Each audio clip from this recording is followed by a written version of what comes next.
Welcome back to another episode of the My Latin Life podcast. Since 2014, My Latin Life has been your trusted guide to traveling and living in Latin America. Today, I have a guest, and his name is Lachlan Page. He's the author of 2 books about Latin America, and he's a teacher and lecturer at the University of New South Wales in Australia. Lachlan, how's it going, man? Good, thanks. Thanks for having me. Good to be here. Yeah, absolutely. Always good to have a friend of the podcast on. I know you're friends with Sam Miller.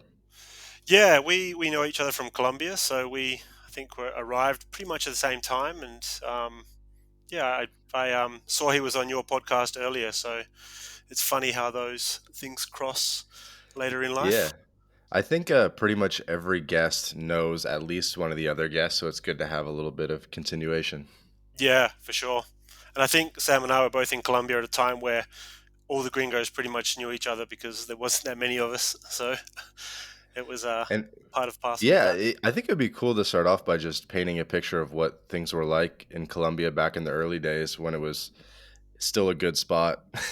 Yeah. um, so when was that the year that you arrived in Colombia, and maybe tell us about the sense of community that you guys felt there? So I first went to Colombia, the country, back in 2009, but then I kind of went away, did some other things, came back in 2000, end of 2010 to actually live there full time.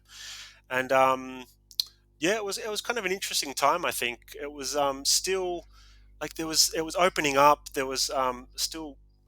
It was still kind of closed off in some ways in terms of a lot of travelers didn't give it the time of day. It was still had that stigma of being quite dangerous. I remember going there. There was just nothing like you had a guidebook. They used to have Wikipedia. They had like Wiki Travel where people could put on some tips about travel. But that was about it. Like you couldn't find there wasn't a lot of like content video wise or even photo wise online that you could find a lot of really in-depth information. So it was definitely off the radar in that sense. But yeah, when I got there, I met a lot of other expats and Colombians that lived there, and I lived after like a week in the Candelaria. I moved out to Chapinero, which then was like you would walk around and you'd Hmm. never see another gringo pretty much. And it was if you did, you'd kind of stop and go, "Hey, man, like, what are you doing here?" And you'd chat to them just because it would be unusual, I guess, to see people there. Yeah, with actually, it's funny with Sam. There was a group of us used to have like a football cinco group. So every Friday we used to play 5-on-5 indoor soccer or like kind of That's that's indoor awesome. outdoor. Yeah, so we did that every Friday and then had drinks afterwards. And yeah, it was a good little group. That was like a mix of Colombians and expats. Yeah, it was Is good Sam fun. any good? Sam's amazing. He's like I don't know if you know, he's like 6'4" and built like a brick wall, and so he's really skillful as well. So he's really like he's not uncoordinated as a lot of big people can be. Like I'm a little bit uncoordinated sometimes, but yeah, he's very good. That's awesome. Yeah, And I thought we'd actually start talking about the books early on in the episode because yeah, I'm just really fascinated about it. So you've written 2 books about Latin America. They're both spy novels, to my understanding. yeah, yep. I'd say they're like spy novels. Yep. And I think every man like wants to write a book and be a published author. I think it's something that everyone has on their bucket list or to-do list. And Yeah. every LatAm traveler obviously has tons of stories and feels inspired about the region. And you've actually gone and done it. And your first book came out in 2020. It's Yep. called Magical Disinformation. And Yep. then your second book, I think, is just coming out a week from now, a week from the, Yeah. the recording of this, but it'll probably be out by the time this episode's out. 1st of November, 2022. And the second book is called The General of Caracas. Yep. That's right. So why don't you tell us a little bit about, I guess, yeah, about the books?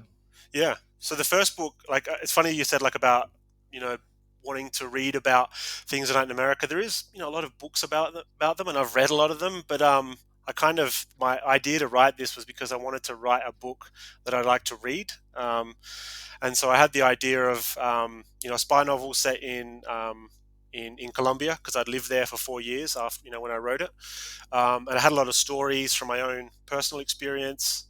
and also just from other crazy stories that are weaved into it, which are true stories that have happened in Colombia back in that time and a little bit after then.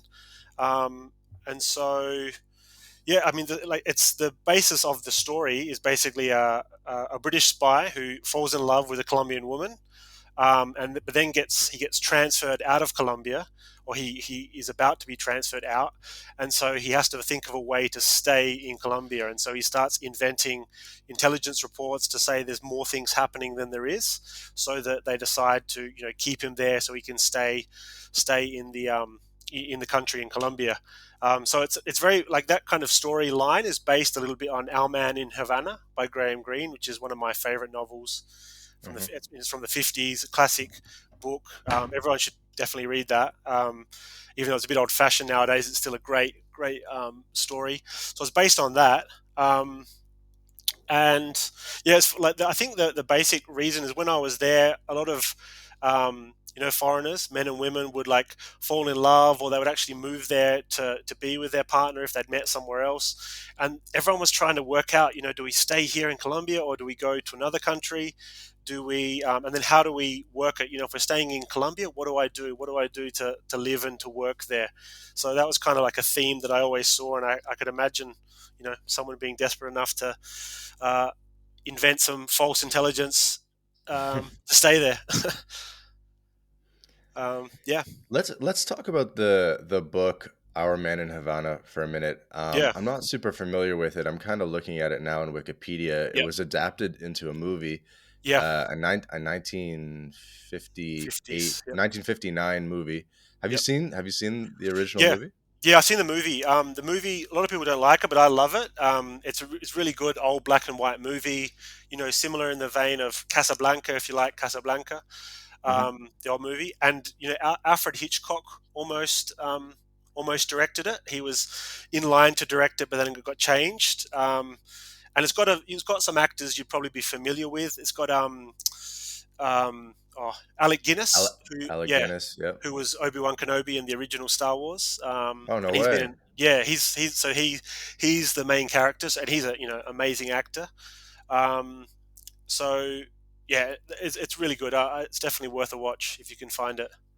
And I have to believe that Our Man in Havana is a book slash movie that really influenced a lot of not only spy novels to come, but a lot of sort of literature and content on Latin Yep. America to come, and basically how a Westerner might see Latin America. Yeah, definitely. And like Graham Greene himself he traveled all through Latin America. He in the 30s he was in Mexico, and he's got written several books, fiction and non-fiction about Mexico at that time. He later was in Cuba, Panama, Argentina. Even he has some books. He has a book written based on Hmm. the Paraguay-Argentinian border down there. So yeah, I Really? think he has a very keen eye, and he knew a lot of. He met.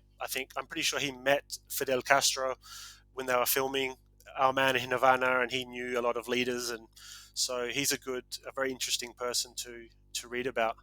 Um, and like I guess the main thing about Our Man in Havana is a guy who's a vacuum cleaner salesman invents intelligence of some type of missile installations in Cuba in the jungle, Hmm. um, and this happened in I think I'm pretty sure it was 55 or 56 that was written, and then later in 62 the Cuban Missile Crisis happened, where the Russians had missile installations, or they were going to install missile installations in Cuba. So he kind of predicted that that scenario that was one of the most, I guess, biggest kind of international events at that time. So he's kind of Yeah. prophetic in that way. And so tell me, Lachlan, so you're an Australian guy, but do you have like strong connections with I don't know, with the British Empire or with England? Because you told me offline that you worked for the British Council, and seems like you have an affinity for all things British. Yeah, I don't really. I'm like Australian back to when we were prisoners on one side. um, So I don't have like a British passport. I'm not connected in that way. But in Colombia, I did work at the British Council, which they teach English and do educational projects and cultural things in the UK, and they're attached with the British Embassy. So I worked there, and through that, teaching English, I had a lot of connections teaching a lot of government agencies. So the Foreign Affairs Department of Foreign Affairs, defense ministries, financial regulators, the export kind of pro Colombia, which is called, Hmm. um, and also some other security agencies in Colombia, teaching them English or helping them with you know having to need to use English in their capacity. So yes, I don't have that connection, and I guess the reason I chose a British spy is because it's either CIA or MI6. There's no one knows the Australian intelligence service, so that was probably why I chose the British angle. It's a bit more kind of, I think it has a bit more appeal worldwide. Right. In the kind of like James Bond vein of things.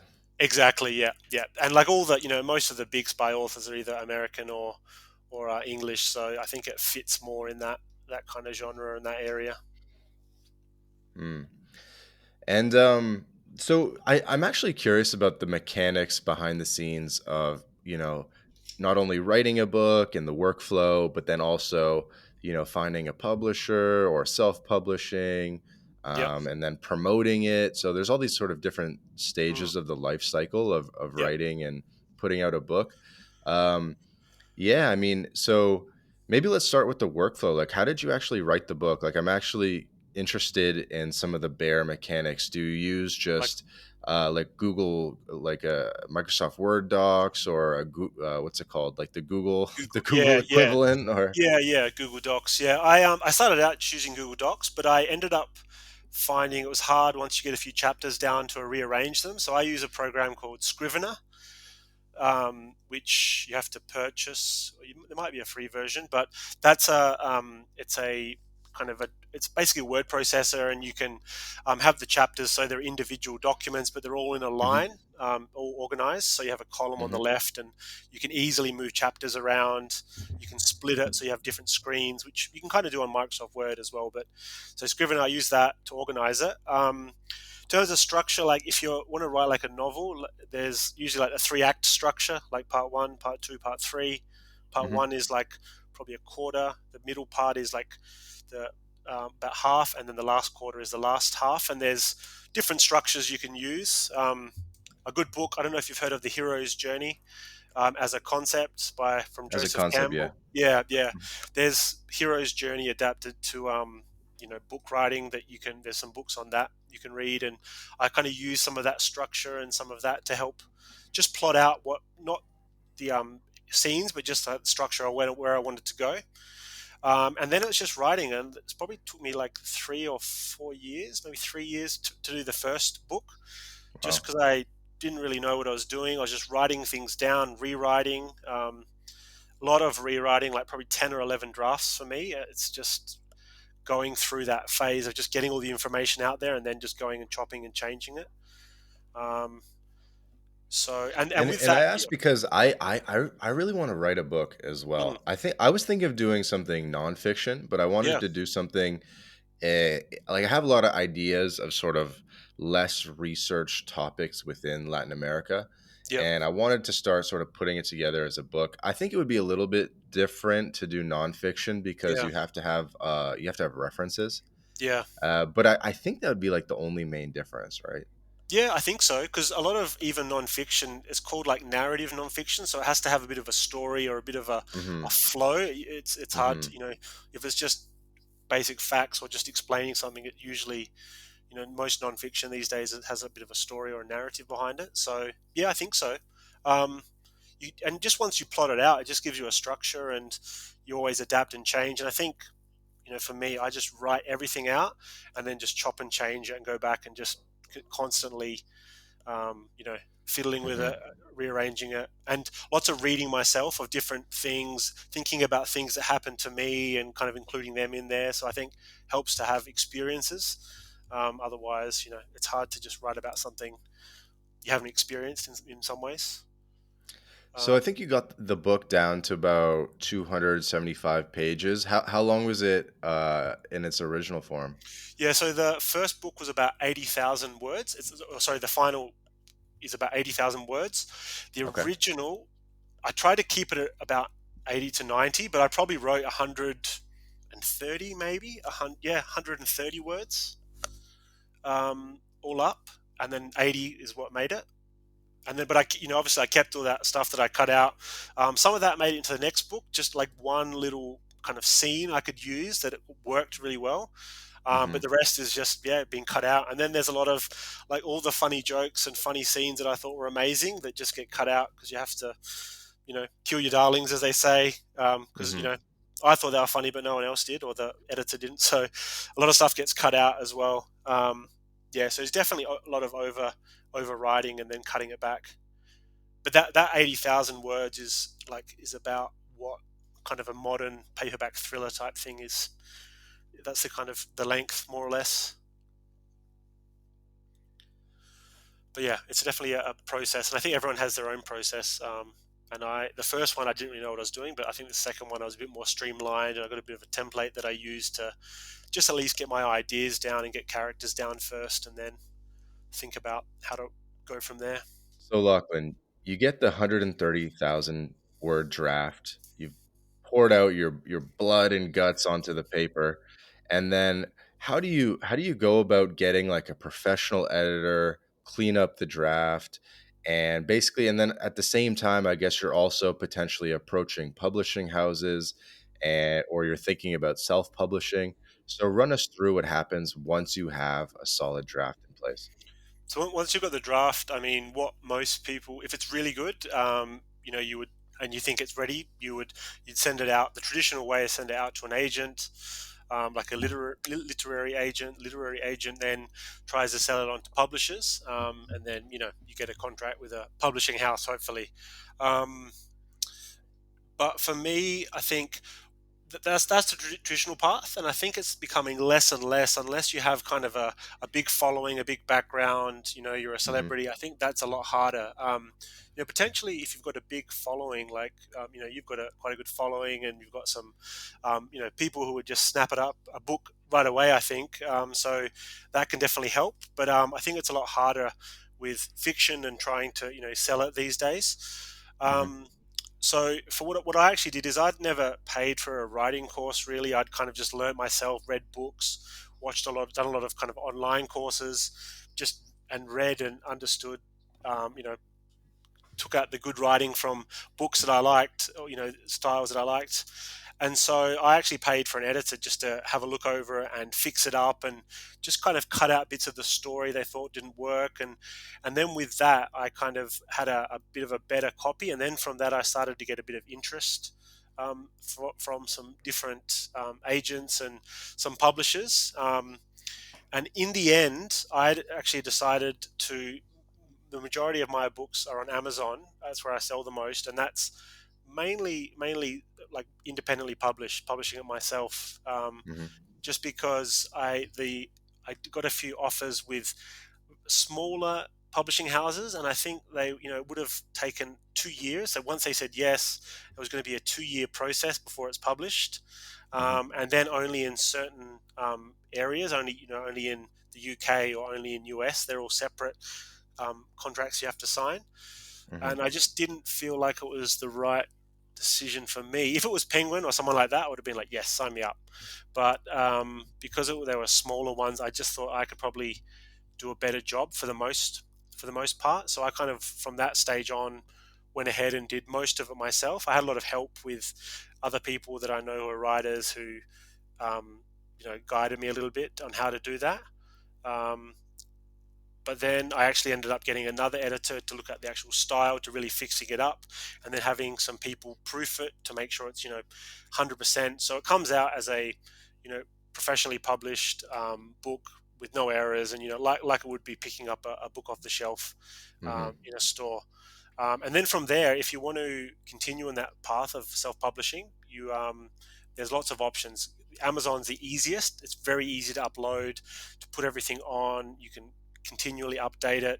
That's very easy. The other one is there's a service which goes to all the other bookstores, so Barnes and Noble to Waterstones in the UK to whatever book. And it goes on like their digital catalog, or Yeah, no, it goes in just their normal catalog, and it's that's sweet. available. So if you clicked on magical disinformation, you can buy it. Oh yeah, yeah, digital online. So you could buy magical disinformation from Barnes and Noble online, and it would be delivered by Barnes and Noble to your door. If you're in the US, To get the or physical book. to get the physical book, yeah. Or you can just on Amazon is a lot easier, I think. So there's a lot of ways to upload there, and there's another few other services where you have to upload to get it onto those bookstores like Barnes and Noble or Waterstones in the UK, or we have like Dimmicks here in Australia. Um, Yeah, that makes sense. So it sounds yeah, like you had to really invest a lot yourself before it, like it's really like 95% on the author up front, and then yeah, and only then will the publishers or whatever third parties kind of yeah, take you the rest of the way, because not only do you have to write it, but you yeah, hired multiple editors. Who yeah. does like the final like formatting? I actually learned how to do most of that myself. There's a program that I use. It's a program called Vellum, which is, again, you have to pay for it, but it's worth it. It makes it super easy for digital books, for print books, and it makes it look better than I think even some of the other books that I've seen. And I've helped some friends out, you know, putting their books through, and it works really well. But you can pay Interesting. someone. You can pay someone to do that as well. There's people that will do it for So you. use the software Vellum Yeah. that does the final formatting. Yep. Imagine though, like, and then you bring that to the publisher, and they're generally always kind of happy with that format. Yeah, generally. It depends on the publisher. It's kind of changing now. You'll find there's a lot of publishers now who are a bit more savvy in this, and they're kind of developing more because they realize we don't have to have books in. Oh, because that's the other thing is my book, it's print on demand. So when you order it, it gets printed and sent out. It's not like sitting in a warehouse, which is what a lot of Hmm. traditional publishers still do, right? They print out tons of books, store them in a warehouse, ship them out here and there. Whereas if you buy things online, like you don't really know where it's coming from anyway. So, if it's printed and sent to you or comes from a warehouse and sent to you, you don't really, know on the receiving end. Um, so I think yeah, publishing's changing a little bit in that sense. And there's a lot of other um, kind of authors I'm seeing do this, and even authors that in the past had very good traditional contracts are taking this route now, where you can do a bit of Hmm. traditional, which is what I've done, but then also a bit of like your own, so you can kind of mix it up and have some traditional, some self-published, and yeah, the royalty is a lot bigger for if you go direct onto Amazon, for example. Yeah, Yeah, get a bigger yeah, cut. yeah. You get like 70%, whereas if when I sell books in a bookstore, I get like 15%, 20% maybe. So yeah, And yeah, seems like you did a good job of collecting what's it called? Like excerpts or feedback from other people yep, kind of in the Latin American community, yep. and everyone kind of helped you launch the book. How did everything go with the launch and everything? Well, with the first one, I pretty much I didn't even tell my like friends or even my parents until about a month before I was going to launch it. I just was doing it in secret. The pandemic happened. I was at home, and I just thought, okay, let's get this thing done. So I kind of just launched it, and I was hardly even on Twitter at that stage. I, didn't really have any, like, no one knew I was a writer before I'd launched it. So, or I was even writing anything. So I just kind of launched it, and people just picked up on it. And I had some contacts in Colombia, or just friends of friends that, we followed each other. We hadn't met, but we followed each other, and they took an interest in it. Hmm. And then from there, really just other people sharing it. And I think because of the kind of the unique story, it's a little bit similar to Our Man in Havana, and people kind of latched onto that. A lot of Colombian specialists. I've had like a lot of like people who like an ex US ambassador to Colombia, or people who worked in the US embassy have read it, and they've sent me messages saying, "Oh, it's great, we loved it." People that used to work in the US military that worked in Colombia, a lot of Colombians, or sorry, I should say Americans that um, have from Colombian backgrounds. So like they grew up in the States, but their parents are Colombian. They've read it, and messaged me. So yeah, it was kind of organic, really. I sent it out to a few reviewers and book bloggers online, or book influencers, I guess you could say, on Instagram. Hmm. But most of it was just organic. The people, following on Twitter and sharing it, Facebook as well.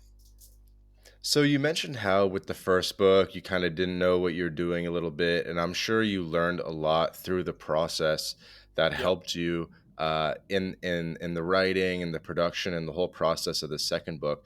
So what were some of the big epiphanies and aha moments that you could share with aspiring authors to save time and to make a better product?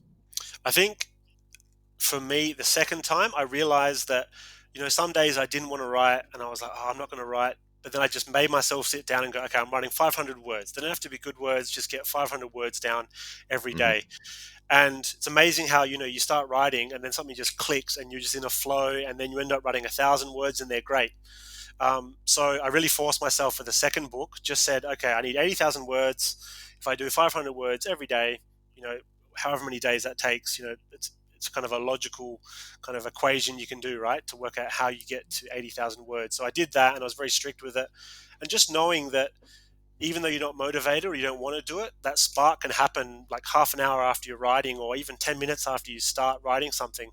So that definitely, I definitely knew that was what would, spark creativity and spark ideas the second time. So instead of just, wasting days, I just got straight into it. Um, I think also just organizing information. Like when I always do a lot of research for books, read a lot, take notes, and I had a lot. My notes were a lot better organized in terms of thinking about how to include things, and Hmm. just scenes and characters. I think was a lot easier. Chapter development. The first one, I really kind of was trying to be like experimental when I first wrote it, just writing crazy things that didn't really make sense to anyone else except for me. Whereas I realized you have to kind of make it make sense in the end for a general audience. So I kind of maybe toned that down a bit. Um, yeah, that's probably everything I think Hmm. I could give as advice.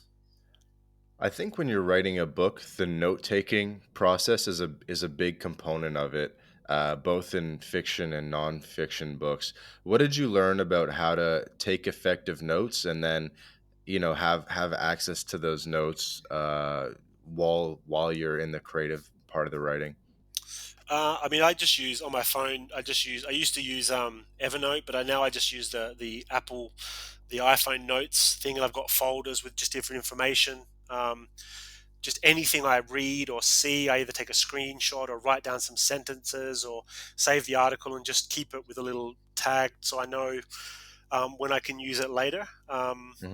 So that's probably the main thing. And just, yeah, like reading, watching things, and just doing like going wide in terms of like watching other things you wouldn't usually watch, or like I love like music and stuff. I play guitar, so I always watch like even like music videos. You get just some ideas of like just crazy things you could try, or like, yeah, just different ideas. I think is you get from a wide range of looking at a wide range of media.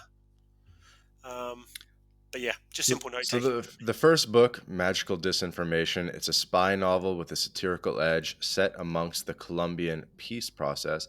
And so it's Mm, all about Colombia and sort of drawing on your experiences in Colombia.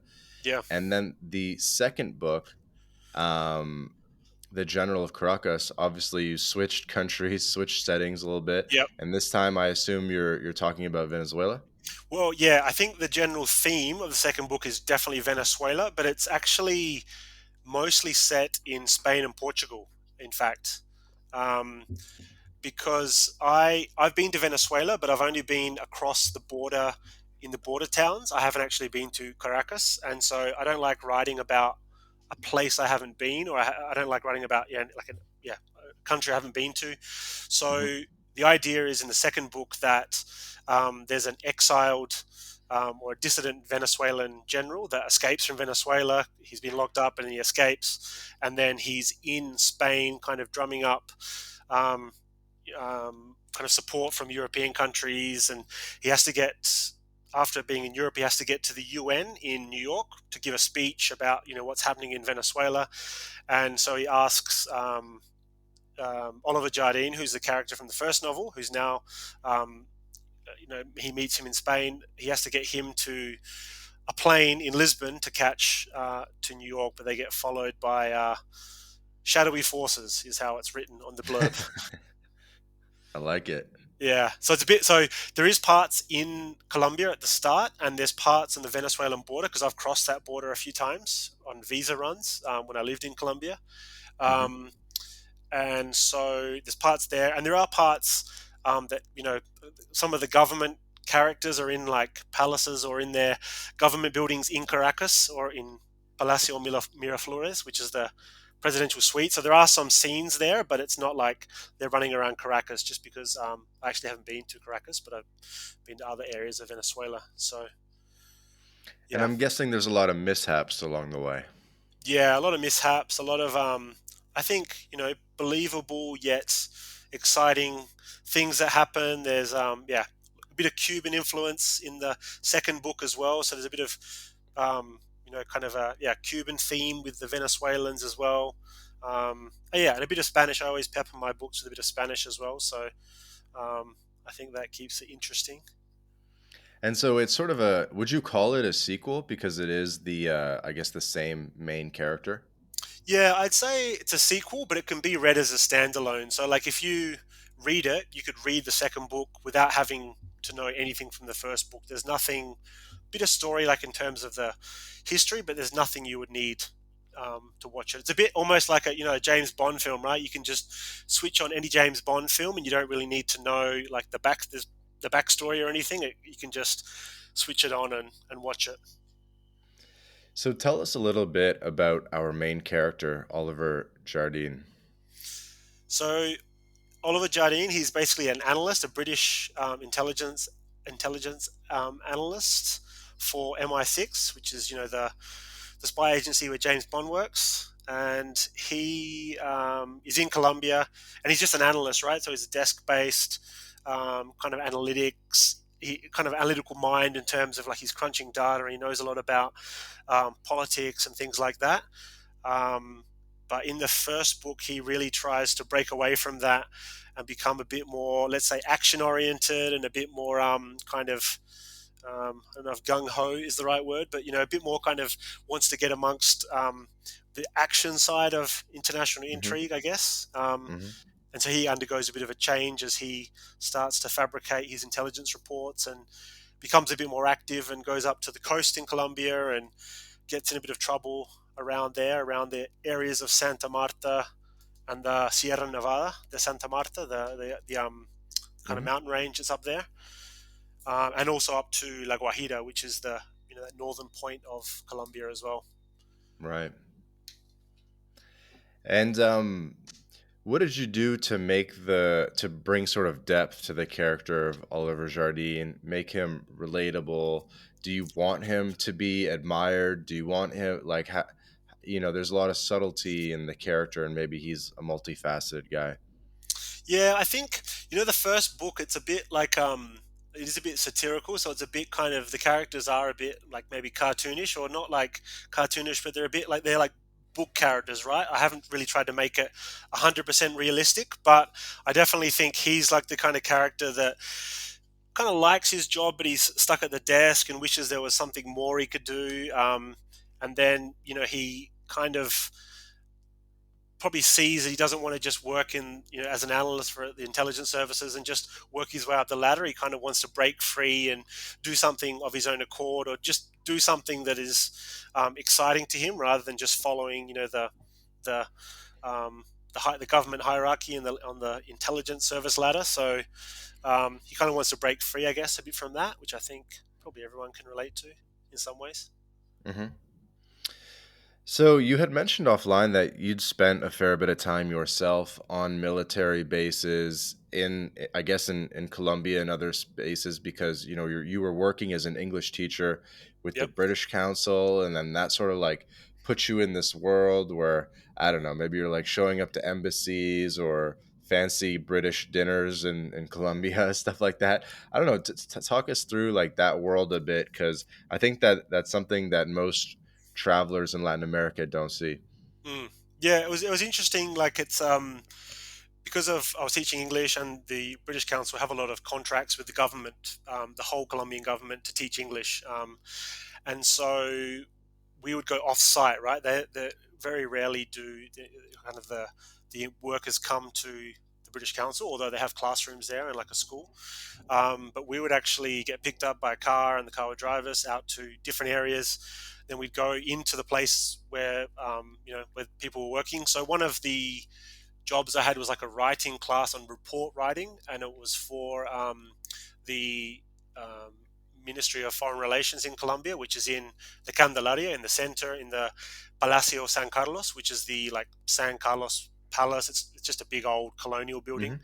It's where Hmm. like Simon Bolivar used to um, that's where he was after Colombia first became independent. He lived there, and so that was interesting to be in those buildings, and definitely to talk to Colombian ambassadors who were, you'd say, oh, where are you going? And they say, I'm going to Cuba. Where are you going? I'm going to Thailand. Or they were all going to different areas, and they needed more experience in English report writing, or English kind of diplomatic correspondence in English.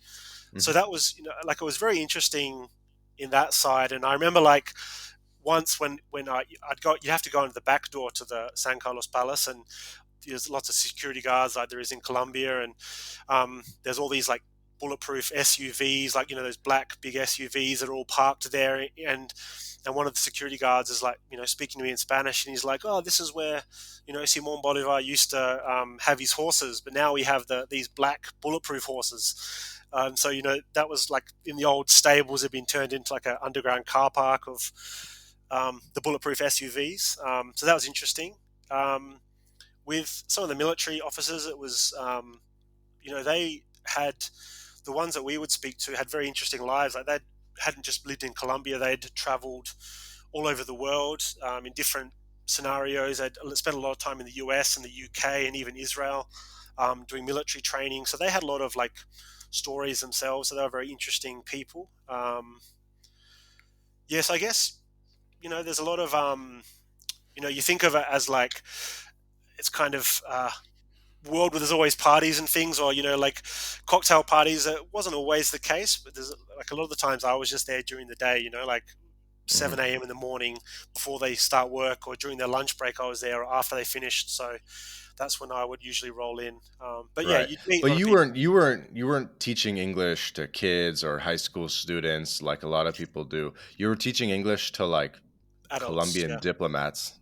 Yeah. Well, I guess so. That's one part of the British Council's like business. That they do kids classes. I didn't do a lot of kids classes. I did teach some other classes which were just paying adults who wanted to study there. And actually, that was because the British Council I worked probably half the time, and the other half I actually worked at a university, a private university, teaching English, but also some other just basic business subjects.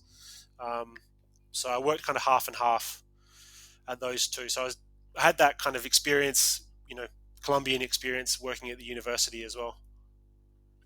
Yeah, right. Um, yeah, and No, it kind of lot of reminds that. me of like those British movies where I don't know, like you walk into like a big mahogany room, tall ceilings, everyone's in like I don't know, military outfits Yeah, and they're making decisions and it's all formal and stuff. yeah. Well, definitely those rooms, like a lot of the Colombian, like those old buildings in the Candelaria. When you go inside into the offices, they are very, they're just these old buildings that haven't changed. They've got beautiful inside, like fountains and courtyards, and yeah. But I think it's pretty like in the embassy itself, and that it's I had friends that work there, and it's pretty laid back. It's pretty, and it's kind of looks pretty modern. I think inside, it's not you know Hmm. that old fashioned like mahogany and velvet velvet chairs or something. And Lachlan, I think it's fair to say that you've had a lot of different work experiences in Latin America. I noticed on your bio it said that you were an extra in a Panamanian Russian TV series, for Yeah. example. Yep. Well, so before I went to Colombia, after I finished uni, I just backpacked for years, traveling around doing just random jobs. If it involved cash, I was there. And so I was in Panama in a hostel in the Casco Viejo in the old part of Panama, Uh huh. eating my breakfast with two British guys that I'd met, just the day before, and we were thinking what we're going to do that day. A Swedish girl walked in and she said, "Who wants to be in a Russian movie as an extra? You get paid $50 US. We give you lunch and we drive you out to Cologne, which is on the other side of, it's on the Caribbean side of Panama, about, Hmm. I guess, an hour away." And we said, "Yeah, we'll do it." And they said, "Okay, tomorrow be here at this intersection." Um, so we did that, went out that day. Next day, met at the intersection. There was like three Panamanian guys and a Colombian guy, actually from Medellin, who looked kind of, they could pass for Russian, I guess, as well. We got into a bus, went out to Cologne on the other side, there's an old hotel there right on the beachfront, which I think it's been in some movies, but it's an old elaborate hotel. It was pretty much abandoned when we were there. I think it's running now. We got dressed there into Russian military uniform. Then went out to this other area outside of Cologne. It's actually where they filmed parts of Quantum of Solace, the Bond film. They filmed part of that there and some other movie which I can't think of now. But yeah, I was an extra as a Russian soldier, and most of it was just us in groups jumping out of the back of these army vans. But I actually got chosen, I don't know why, to be in a scene where it's me and a Panamanian guy in an army uniform at a gate, and this guy with blood streaming down his face arrives at the gate, and I kind of like wave him off, and then I call my um, I don't know speaking, but I just kind of pick up a phone, and the a superior comes and talks to him in Russian, and then I open the gate, close the gate, and that was my claim to fame. So yeah, and I got photos of it. I had photos of it because a guy there had a camera, so I got some good photos online. If you look on my Instagram, you'll find, if you scroll back a bit, I recently posted one as a bit of a flashback thing. And then about 2 years ago, I found the YouTube series online because it's called Marines, but Marines in Russian is like pretty much the same word. And I found it, and I found the clip. So I have a clip now of me as well, which I hadn't seen until about 2 years ago. And that happened back in 2000, must have been 2010 or 2011. It's pretty So epic yeah, and I got paid $50, $50 US cash, and free lunch. and a hell of a story. And I got to go to Cologne, which I wasn't planning on doing. So yeah, and the story. Yeah. And what's the name of the movie? Do you know? Yeah, it was a mini series, and it's just called Marines, but like in Russian, it's almost the same. It's like Marines or something. So yeah, it's very similar to that. So, Lachlan, you were telling me offline you had a bit of a story where you lost your passport in Nicaragua. And I think this type of story bodes well for the idea of having multiple passports, just as an aside. Yeah, but tell us your story about losing your passport. What happened? Yeah, so I was living in Nicaragua, in Leon, in Nicaragua, and I think it was stolen from my room. I had a room with a balcony, and I maybe didn't lock the door one day, and I came back and my money belt was gone. So I lost a bit of cash, but my passport was gone. And so, you lose your passport, you think, okay, I have to get in touch with the embassy. Australia doesn't have a big presence in Latin America, so there's no Australian embassy in Nicaragua. The closest one was in Mexico City. So, and obviously with a passport, you can't leave the country. You can't really do anything. So, what do you do when you don't have that? So I had to go to the police, get a police report that it was stolen, then use that to send to the embassy in Mexico City. And they, provided, I had no ID really. So they just provided me, I think just based on photos, a very kind of a small passport, which just said emergency travel document, which was only Hmm. valid for 6 months. So I had that. Um, so then I could leave the country or do whatever. But I'd planned on, traveling more in Latin America. I actually had a working holiday visa to Canada as well because I wanted to go there. So I kind of ummed and ahed about what to do, and ended up thinking, okay, I'll go to Canada. At least there I can start working. I can go to the embassy there. I can get my new passport. So I pretty much got on the plane, went to the airport, and this is after I'd finished my trip, and I was in Nicaragua still. Went to get on the airport, checked in, everything was good. I was boarding. When I was boarding, you show your boarding pass and your passport. I showed my passport. The guy's like, "This is not a passport. This is some weird document. What is this?" And this was the Air Canada guy. This was not the passport control. And he was like, "No, I can't. I'm not letting you on." And I'm like, "What?" And so I got ditched from the flight, and this was the last flight. So I ended up having to sleep in the airport. Um, next day I went back. The same guy was there. He's like, I'm not letting you on. And I explained to someone else. And then they finally let me onto a flight that got to Miami. And it was going through Miami to Canada. But again, when you go to the US, even as you transfer, you have to go through immigration. So I went through immigration Hmm. and they're like, wait a minute, this isn't a passport. So again, I'm like escorted into the room, like, a room in Miami airport where there's a lot of other, I guess, I don't know, dodgy characters like me there.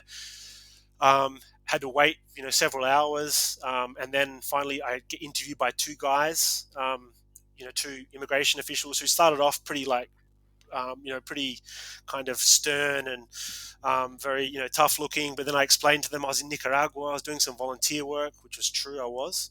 And then they started to kind of come around to my story, and they're like, okay, yeah, okay, we believe you, and it's admirable that you're doing volunteer work there, and what a shame they stole your passport. So then basically I was allowed to leave, and they're like, well, this is only happening once. If this happens again, if you turn up here with this same document, it won't be the same. Got to Canada. Canada were like, yeah, come in. You want me to stamp the work visa in your passport? And I was like, yeah. And they're like, yep, cool, come in, man. Came in, and then once I was there, I had that document, and I had to get together the other documents, get them sent from Australia, like just ID documents to get the passport. And after about 6 months in Canada, or about maybe 4 months, I got my passport in Canada. So Mm. Were yeah, you going to Canada anyway, or was that just eventually. the soonest place to get things resolved? No, eventually, because I had a working holiday visa, which is like valid for 2 years. You have two Right, years right, to right, enter right. Canada, as long as you're under 30. And so I had that just as a backup because it only cost like $50 or something, and I just had that as an option if I wanted to go there and travel and work. Um, so yeah, and it was either go there or go. I was going to go to Mexico and just hang out in Mexico, but I thought in Canada at least I had the work visa, so I could work while I was waiting and earn some money. So yeah, so I did that, but I wish I had a second passport at that stage. So, So that really cut your trip short, losing your passport. well, yeah, I would have probably stayed in, and yeah, I could have continued traveling through Central America. I could have gone. I was aiming to go down as far as I could, and yeah, cut it short. I just ended up staying in Nicaragua a lot longer because I was in Nicaragua. As long as you don't leave, you don't have to show the passport, so there's no issue. So I just stayed in Nicaragua a lot longer than I would have instead of traveling on. Right. But yeah, if So, that didn't so I happen, think yeah, we mentioned at the beginning of the podcast that you have spent about 6 years in Latin America, 4 years in Colombia, 2 years traveling Central America, Nicaragua, Guatemala, etc. yeah, 4 years in Colombia is a good amount of time. yeah, yeah. I think for me it was yeah, it was a good amount in terms of you have the honeymoon period when you first get everything's great. You kind of get into a bit of a routine there, and you get to know. I lived in Bogota the whole time, so you get to know Bogota pretty well. And I probably left when I was, I think I was ready to leave at that stage. I've been back, several times since. My partner's from Colombia, my wife, so we go back, as often as we can. Hmm. So yeah, I think it's a good amount Did you for meet what we. her during that time period or later on? Yeah, I met her after like the first year in Colombia. So we met and we were together there, and then we came back to Australia for a few holidays, and yeah, and then ended up moving back here. I don't want to say permanently because I still like to move around and do things. So, but Hmm. yeah, to be based more in Australia than other places. Interesting. And you haven't got the Colombian passport yet? No, I think like to get residency, you have to have like 5 years in the country. So I was short of that.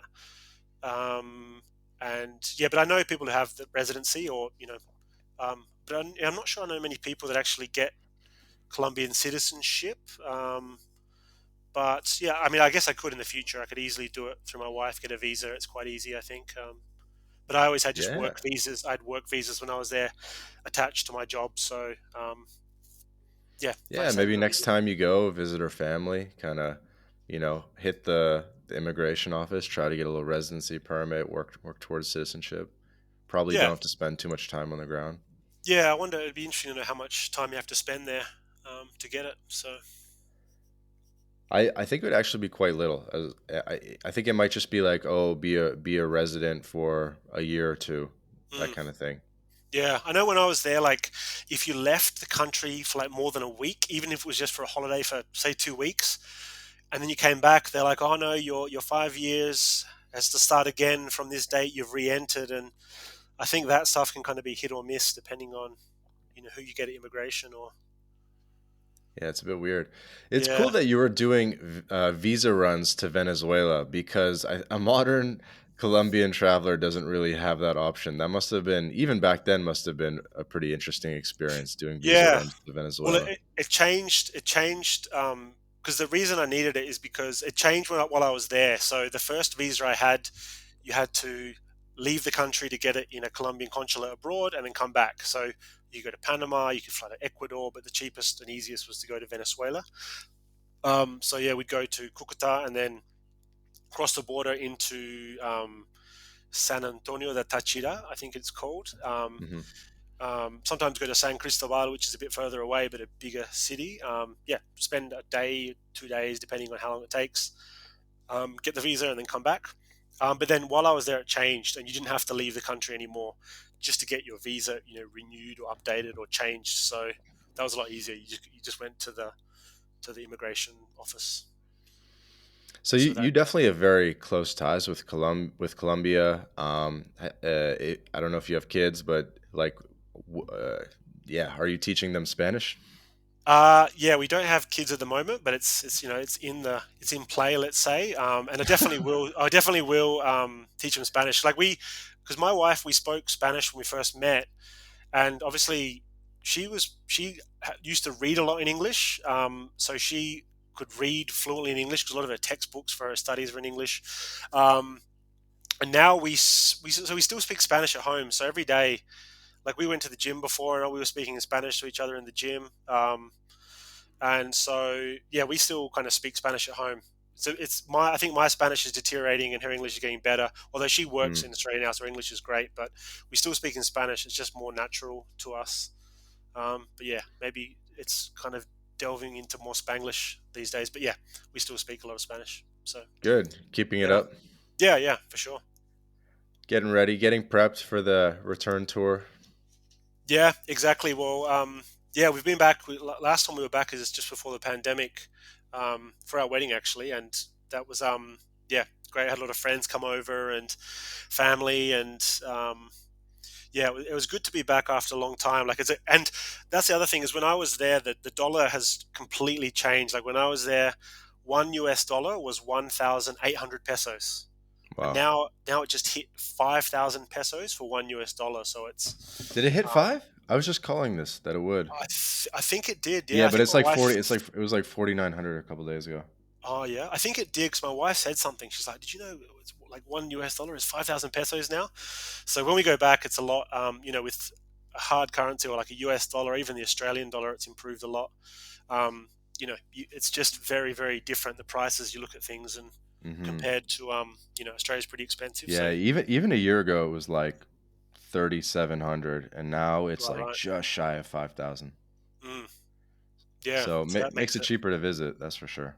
Yeah, definitely. And if you earn US dollars, or you go there with US dollars, it's yeah, I think a lot cheaper. Have you ever connected on Twitter with the dude Eddie Kwan? He was another guest on the podcast. Eddie Kwan? Uh, No, I don't think so.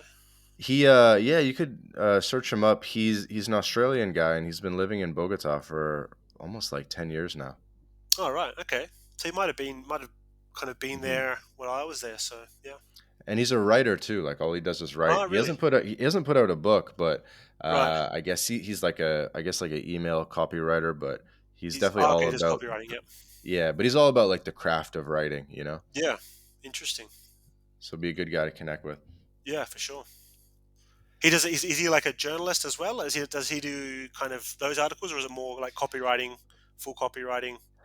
I think it has more of a business angle Yeah. typically, and sort of like email lists and stuff. But Okay. I know he has the writing gene in him. So Right. maybe you could sort of inspire him to write something. Yeah, he's probably good if he does copywriting and does that, full time. So yeah, yeah, because there's a lot of there's some journalists that I know just from some from Twitter and some from my time there that still live in Colombia that do like the odd piece journalist piece or Hmm. write for different publications. So there's a lot of those people floating around on Twitter. It's pretty Yeah. good. I know offline we said we'd talk a little bit about traveling in Latin America then versus now. You first got to the region in 2007, 2008, and Mm. I do think it's really enjoyable to hear stories about people that were there early on because Yeah, it's really grown into a whole different thing now. There's got to be 20 times the amount of gringos now, yeah. and it's just sort of a different experience. Maybe you could just give us a little bit of your thoughts on how things have changed over the past decade and a half. Yeah, well, I think when I first went to Colombia in 2009, and I guess I'll just focus on Colombia really. When you went to Bogota to the Candelaria, there was pretty much two hostels. One was the Cranky Croc, which is owned by an Aussie guy. That's still there. That's still there and going strong, I believe. And there was another one called, oh, it's going to annoy me. It was owned by a Colombian guy that used to live in Australia, um, and it had something koala maybe, or it had an Aussie name as well. And it was they were pretty much the two hostels. There's a few other ones, but they weren't like they were just small ones. Whereas now there's a lot more. I remember going to Medellin then as well. There was like only two hostels, I think, two main ones. There was probably a few others, but there weren't any big ones. Taganga, like in Santa Marta, like that was kind of still just up and coming. I did the Lost City trek then, Hmm. and there'd probably only be like 20 or 30 people a day would go on the Lost City trek, and you actually, when you get to the Lost City, you'd actually sleep in the Lost City. So they had like a big kind of wooden structure you just sleep under, which is right on the Lost City, like it's right there up the steps. Whereas I believe like a few years after that, they said, "Oh no, you can go up and look at it, but then you have to come down and sleep at the other camps because it's like an archaeological site and everything." So we could actually sleep up there in the Lost City on that. Hmm. Um, and I think just like places like I don't know if you've heard of like Salento. There was like Salento was really not that well discovered. There's a Yeah, with the place. really tall palm trees. Yeah, yeah. Like that was kind of like a little thing in the guidebook, and you only a few people would venture there because it wasn't really on the trail. And some of those other like towns in Antioquia, like there's a town called Jardin, which looks like Jardin. Hmm. That's like a beautiful little town, which I'd love to see what it's like now, but that was very off the beaten path. So I think like with those kind of areas, and I think Medellin has just taken off as well. I haven't been there for a long time, but when I went there, it was there was Poblado, I think, was kind of the main area, and outside of that, there was really nothing in terms of like travelers and tourist type things and gringos living there. So Hmm. and in Bogota, Chapinero was like um, still kind of a bit grungy and grimy, a bit dangerous. I think it's a bit more like gentrified now. And there's a lot more kind of, even when I was there was kind of fancier restaurants were popping up and little kind of bars and things like microbreweries were starting to happen. Hmm. So yeah, that What definitely what was the changed. internet like back then? Like the Wi-Fi? Wi-Fi was pretty good from memory. Yeah, I mean I didn't like do a lot of heavy things online, but it was good enough. It was still broadband, and you have a modem, like a wireless modem, and so it was pretty good. Yeah. And the hostels that were there were really good. So, um, but I think at that stage it was just just wasn't much online about Colombia. Like there were a few articles and things. There used to be a website called what was it called, Expat Chronicles, which was like a blog. I don't know if you've heard of that. That was like a blog about Yeah, Colombia, and that was yeah. that if you read that blog, a lot of that is like about Chapinero and places there, and that I think was really very interesting, like insights there to what it was like in that stage. I think the founder was Colin something. Yeah, I think so. Yeah, he wrote a book that I actually read about. There was an Irish guy that um, lived in Bogota, and he was basically arrested and was in jail in Bogota for years, and then got out, but then couldn't get back to Ireland, so he just still lives in Colombia. And he wrote a book about him and his story, and it's a good book. Good. I think he, you can find that on Amazon. I forget the name, but If you just type "crazy Irishman Colombia," it'll probably come up. Who are some of the other, I guess, like early LatAm expats that you've met up with or connected with? Um, you mean like people online or on Twitter and things, or? Yeah, sure. Or yeah, just things like that. Colin Post is his name, by the way. Yeah, yeah. I didn't actually know him, but I might have met him a few times, like out. And but I read a few of his articles back in the day, and they were very interesting. Like they're just very much like fly on the wall of what it's to be like in like a dingy bar in Chapinero. Um, yeah, I guess I just had a lot of friends who were other teachers or people who worked at the embassy. I knew there's friends that own bars in Bogota. There's a few gringos that own bars. Some of the more kind of well-known expat bar events in Bogota, they ran them, and a lot of them are Hmm. still in Colombia. So I knew them. I knew a few people like who were working, remotely for US software companies and things, but not a lot. So kind of mix, I guess, a mix of like, yeah, um, teachers, embassy staff, some international business people, people that get sent there abroad, sent abroad on for their company. And yeah, a lot of journalists, like kind of, or part-time journalists, people that do freelance articles for different publications. Yeah, very interesting. I think it must have been a very cool experience back in the day, and it sounds like you're no stranger to having a couple pints and hearing all the stories of the other expats. Yeah, it's just good. Like I just find like now there's a lot of information out there, and I just like that time you just didn't know. Like the only way to know something is to go there and see what it's like. Like you couldn't really anticipate different areas, or you just kind of had a general like go to this area or go to this bar, or like someone would just mention it to you, right? So Hmm. you couldn't look on YouTube and find videos, which you can now. And like I'm doing a trip at the end of the year for a month, and I can look on YouTube and see what the place is like where I'm going to be staying. And um, so there was that kind of old school idea about you just didn't know what you're in for and had to deal with it as you came across it. For um, sure. but definitely Colombia had that magic. I think that just you get there and just the atmosphere was just great. People, friendly people, and just fun going out, fun traveling, lots of things to do, and yeah, good vibes.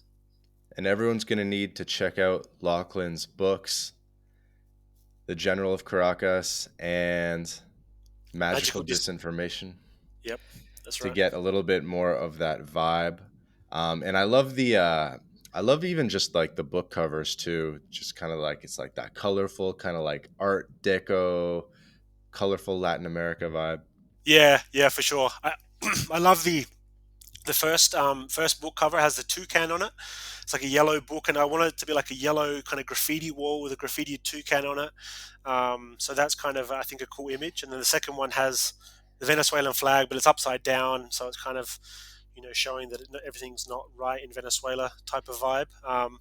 But yeah, hopefully something a bit different, more colorful, and a bit more out there than those darker thriller novel or those spy thriller novels. I can feel it. I can feel the humidity and the the Yeah, swaying palm trees and yeah. the uh, mahogany hallways at the and all this type of stuff. Yeah, there's a lot of rum drinking in the first one, so a Rum lot of like drinking. drinking rum with lime on the beach and things like that up in the north of Colombia. So if you're into that, you'll probably enjoy it. I try to make Any them uh fun. Yeah. any thoughts of working on a third book? Yeah, I've got lots of ideas. Like I think the one thing is I have lots of different ideas. Just don't have the time to do them all. I've got a like for a third book in this kind of with this character, I have one in my mind, but I might do like a different book, like just a standalone book of a different nature. Um, Potentially based on probably something Latin American based. I think I'm thinking of um, something with Cuba, maybe Cuba and Miami. I've traveled in Cuba and I've always been interested in it as a country. So could be something there, but I'm just taking a bit of a break at the moment, just working out what's the next step, the next book. Well, we're all going to be excited for it. Um, for every podcast episode, we have a page on the blog, and we have backlinks to your site and to the books and stuff. But we could also spin up We could also have like a second article and give a little bit more of a feature to the books. I think that would be great. Yeah, for sure. Yep. So happy to promote it as we can because I think it's really cool. I think it's really cool what you're doing. I think you're the first. You're definitely the first author that we've had as a guest on the show. So it's really good the variety of guests that we're getting, and it was Mm. really cool to hear about your experiences and about what you've created. Yeah, well, the same for you. I mean, I just love. There's a few of you guys who are putting a lot of Latin American content on Twitter, and it's good to see just the photos and different places, and it always piques my interest. I'm always looking at it when it pops up. So yeah, I think it's good to see. Thank you, thank you. What would you like to see more of? Like, what do you think would be a cool would be more content that you want to see more of from My Latin Life?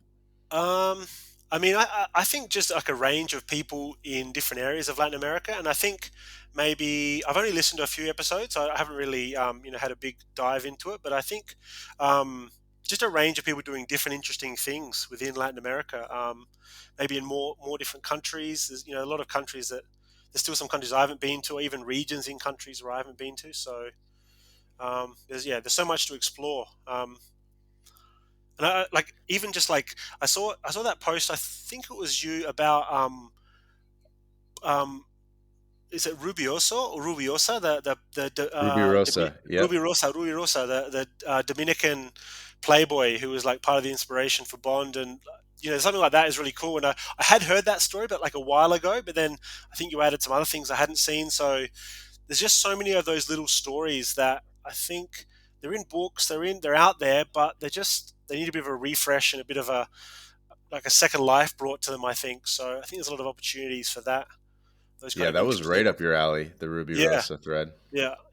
So there's a lot of those interesting stories. And there's so many interesting stories. When I was researching these two books, there's just I put little hints in there of little events that have happened in real life, and there's just so many interesting stories about just even just in Colombia, just things that have happened that you wouldn't believe. And once you start reading, you see these connections between different things, and it's just lots of Yeah. stories to be told, I think. Do you have any ideas for books or themes that you're probably not going to get to? So, might as well just share it now and maybe I can try to get to it. What are like some cool thoughts around Latin America Um, subjects? I've got a folder, so look, I've got lots of book ideas. I've got 17 book ideas in here. One, like, there was one. I think one thing I was thinking about is I don't know, like, if it would work, but um, about like this is probably one part of one book, maybe, but there's a lot of I've always been interested in like plane crashes, and someone important has died, and you don't know if it's like a conspiracy or not, or if it was just a faulty engine or whatever. And so there's a few in that have happened in Latin America. There's one of Camilo Cienfuegos, who was like Fidel's right hand man. Who was one of the guys that marched into Havana during the revolution, but then literally a year or two later he died in a plane crash. So they think he was maybe too liberal for Fidel, or not, socialist or communist enough. So they might have, made his plane disappear. There's a general who used to be president of Panama called Omar Torrijos. Hmm. And he died in a plane crash as well. And again, there's a bit of mystery around it. And I believe also in Ecuador there was a president called Jaime Roldos Aguilera, who died in a plane crash as well. Hmm. So I kind of feel there's a book, like there could be a narrative non-fiction book there about Latin American leaders, suspicious plane crashes or something. I don't know. There's probably more as well.